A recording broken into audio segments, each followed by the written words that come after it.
Have you ever driven down a road so dark, so desolate, that you felt like the shadows were watching you? Some roads are just pavement and paint, but others are something else entirely.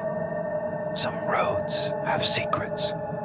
Tonight I want to take you to Clinton Road, a place whispered about in hushed tones, a place where the lines between the living and the dead seem to blur. This is my story, what happened to me on that cursed stretch of road, and I still don't know if what I saw was real, or if I brought something back with me. It started as a dare. My friends had talked about Clinton Road before, how it's one of the most haunted roads in America, how people disappear, how ghostly figures are seen standing by the roadside, how you should never, ever pick up a hitchhiker. Of course, I didn't believe it. I mean, ghosts, really? But one late night I found myself alone, driving down that cursed road. The trees loomed overhead, their twisted branches clawing at the sky. My headlights barely cut through the thick, unnatural fog rolling across the asphalt.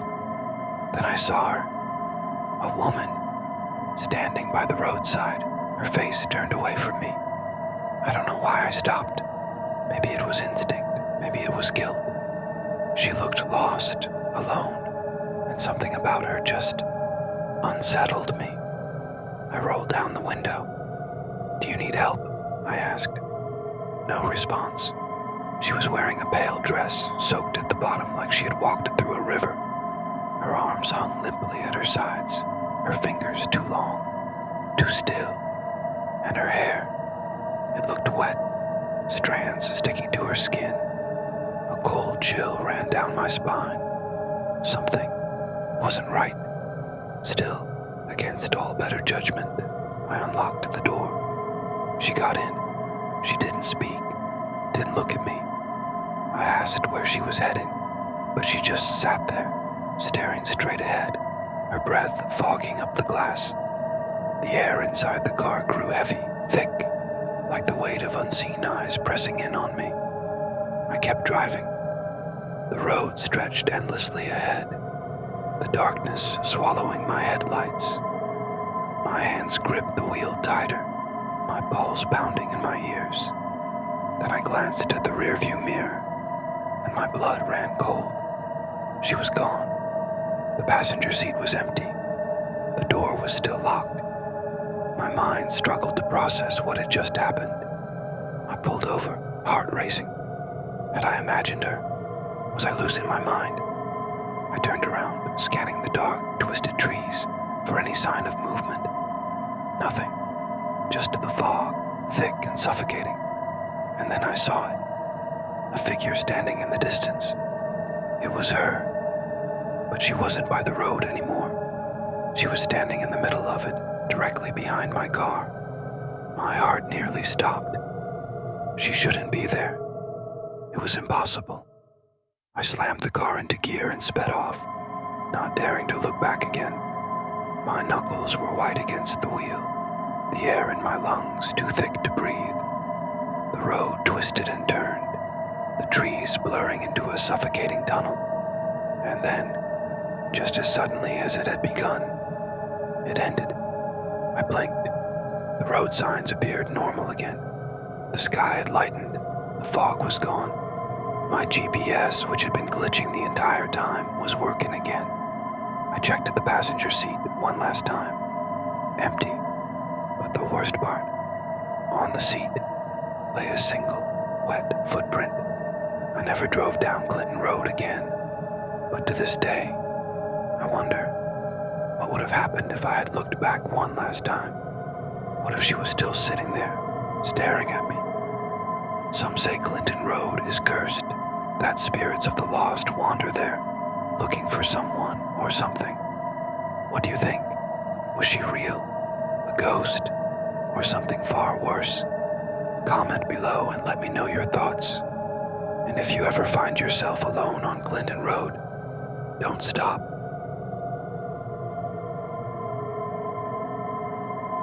They say if you drive down Bragg Road at night, you'll see it, the floating light.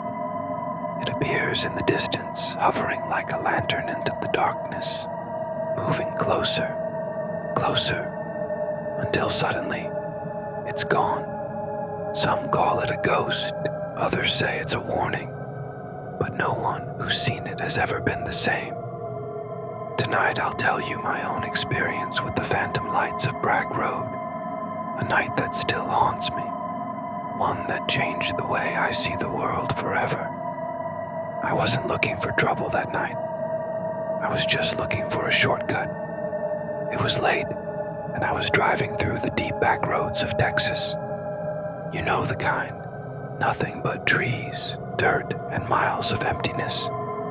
My gas tank was running low, and I was alone. That's when my GPS glitched out. It rerouted me to a narrow, unmarked road cutting through the woods. The name popped up, Bragg Road. I hesitated. I'd heard stories about this place.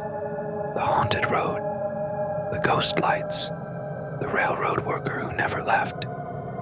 But I told myself it was just a shortcut, just a quiet road in the middle of nowhere. So I turned onto Bragg Road. That was my first mistake. At first it was just silence, no other cars, no houses, just the sound of my tires crunching gravel. The road stretched long and straight, disappearing into the darkness ahead. The trees on both sides felt too close, their branches twisting over the road like grasping fingers. Then, I saw it. A light, far ahead, floating just above the road. It flickered, swayed, like someone carrying a lantern. I squinted. No sign of a car, no headlights, just a single, glowing orb in the distance. My stomach tightened. I told myself it was a trick of the eyes, maybe a reflection, a flashlight. But as I drove forward, the light didn't get closer. No matter how far I went, it just stayed there, the same distance ahead, like it was leading me deeper. That's when I heard the footsteps, not from outside, from my back seat. It was faint at first, like soft shuffling, like someone adjusting their weight. But I was alone. I knew I was alone. I gripped the wheel tighter. My breath felt heavy. It's nothing, I told myself.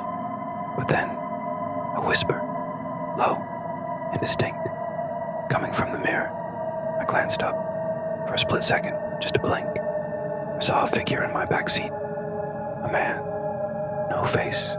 Just dark, empty space where his features should have been. And then, he was gone. But I swear, in that moment, I felt something ice cold breathe against my neck. Panic set in. I stepped on the gas, desperate to leave that road. But as soon as I sped up, so did the light. It rushed toward me, faster than any human could run. The glow intensified, blinding white until it filled my entire windshield. Then, everything went black. The next thing I remember, I was parked on the side of the road. My hands were still gripping the wheel. My engine was running. But my clock was wrong. 40 minutes had passed. I had no memory of what happened. One moment I was driving toward the light. The next, I was just sitting there. I looked in my rearview mirror. The road was empty. The light was gone. But deep in the forest, just beyond the trees, I saw something. A shadowy figure, standing still, watching. And then, without moving, it faded into the dark. I never told anyone about that night, but I looked up Bragg Road later, and I found something disturbing. The legend says the light belongs to a railroad worker from the 1800s. He carried a lantern at night until he was hit by a train. They say he's still searching, still wandering the road, still looking for his head. And those who see the light, some say it's just an illusion, others say it's a warning, but some never come back to tell the story. So I have to ask, would you have followed the light?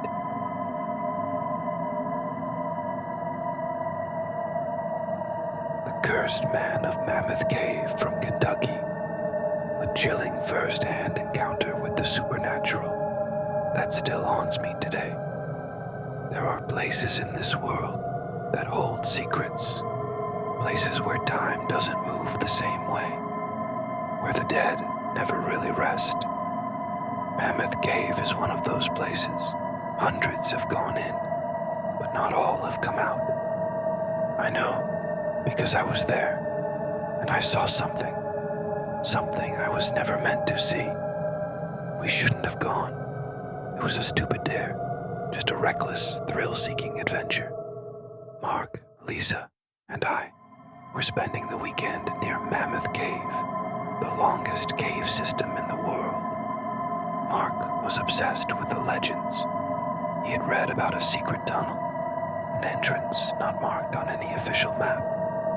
They say it leads to the lost chamber, he grinned, where the cursed man waits. Lisa scoffed. That's just a dumb story. But I wasn't so sure. People vanished in these caves. Some got lost. Others were never seen again. Mark led us down an unmarked trail. The deeper we went, the heavier the air felt. Thick, damp, unnatural. Then we saw it. A narrow crevice in the rock wall, half covered by twisting roots. A hidden entrance. Lisa hesitated. We shouldn't be here. Mark just grinned. Too late. And before I could stop him, he disappeared into the darkness. Inside, the passage was tight, suffocating. Our flashlights barely cut through the blackness. Then Lisa gasped. A rock wall covered in deep scratches, symbols that looked clawed into the stone. And in the center, a name. Elias Walker. Lisa ran a hand over the letters. Who was he? Mark smirked. The cursed man.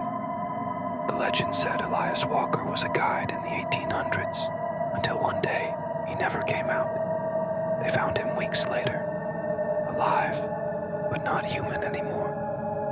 That's when we heard the whispering, a low, raspy breath coming from the tunnel ahead. Lisa grabbed my arm. Tell me you heard that. Mark laughed nervously. Just the wind. But there was no wind. And then we saw it.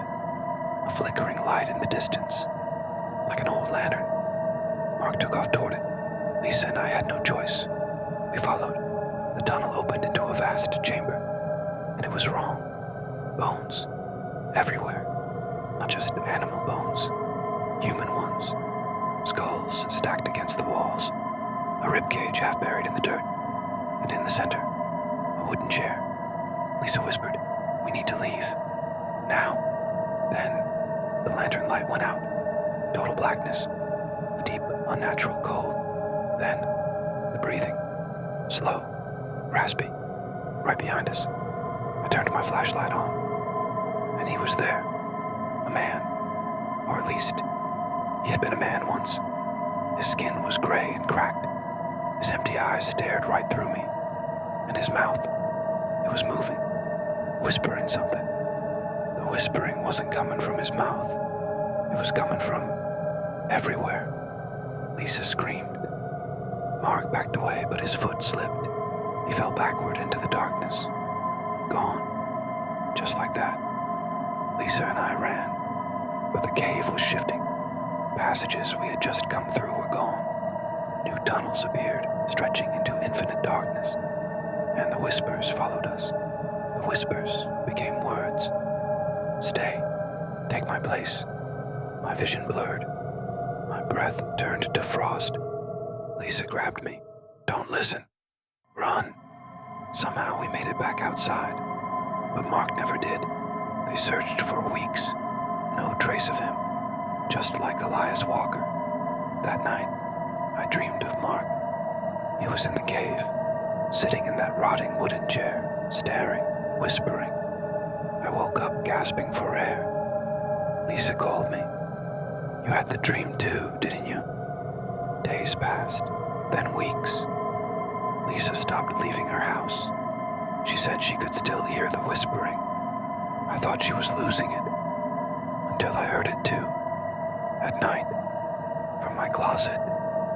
One night I woke up and he was there, standing in the corner of my room. The cursed man.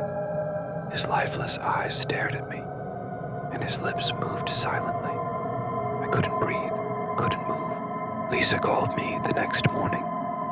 We have to go back. We have to bring Mark home. I told her she was crazy, but the whispering was getting louder inside my head, and I was starting to forget things. We went back. The entrance was gone, like it had never been there, but I could still hear them, whispering, laughing, waiting. The legend was wrong. Elias Walker never left the cave, and neither did Mark. They were part of it now, and soon I would be too. Some nights I still hear him calling me back, and sometimes I almost go. Would you like, share, and subscribe for more chillin' horror stories?